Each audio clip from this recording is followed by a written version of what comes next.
నా పేరు బండి సంపత్. మాది ముత్తారం విలేజ్, పెద్దపల్లి మండల్, పెద్దపల్లి డిస్టిక్.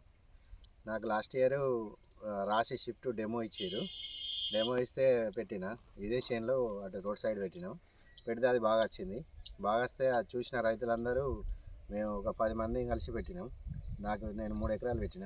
3 ఎకరాలలో ఇదే షిఫ్ట్ మొత్తం షిఫ్ట్ పెట్టిన. ఇది చాలా ఎర్లీ వెరైటీ, మంచిగా ఉంది.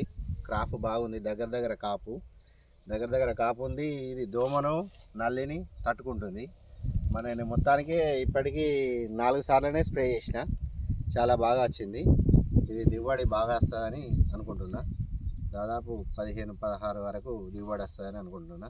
ఇది తొందరగా అయిపోతే నెక్స్ట్ రెండో పంట కూడా కూరగాయలు కానీ మక్క కానీ పెట్టుకుందామని ఆలోచన. ఇది పత్తి తీయడానికి కూడా చాలా కూలీల ఖర్చు తక్కువ ఉంది. లాస్ట్ ఇయర్ చాలా తక్కువ ఖర్చుతోనే కూలీలతో తీపించినాం. ఇది వెయిట్ కూడా బాగానే ఉంది. చాలా వెయిట్ వచ్చింది. చాలా మంచిగా ఉంది. మంచి వెరైటీ. గూడలు రాలిపోవడం కానీ కింది నుంచి వెళ్ళి మనకు ఫస్ట్ ఏ పత్తిలో అయినా కానీ కింది క్రాప్ ఆగది. మనకు ఇది కింది నుంచి వెళ్ళే క్రాపు ప్రతి ఒక్క గూడ కాయలు అయ్యి చాలా మంచిగా ఉంది. ఈ చాలా మంచిగా ఉంది వెరైటీ. రైతులు పెట్టుకోవచ్చు. ఈ కింది నుంచి వెళ్ళి ఈ గూడలు అన్నీ కాయలు అయినాయి.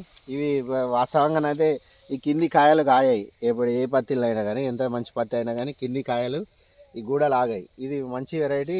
ఇది గూడ మాత్రం 90% కాయలు అవుతున్నాయి. గూడ వచ్చినట్టు కాయలు అవుతున్నాయి. దోమను తట్టుకుంటుంది కాబట్టి ఇది ప్రతి పత్తిలో ఈ దోమ వస్తే దీంట్లో ముడత వస్తాయి. మనకు ఎప్పుడైనా కానీ పైన ముడతలు వస్తాయి. ఇది కొంచెం దోమ వచ్చినా కానీ ముడత రావట్లేదు. నీట్గా ఉంటుంది. ఆకు నీట్గా మంచిగా ఉంటుంది.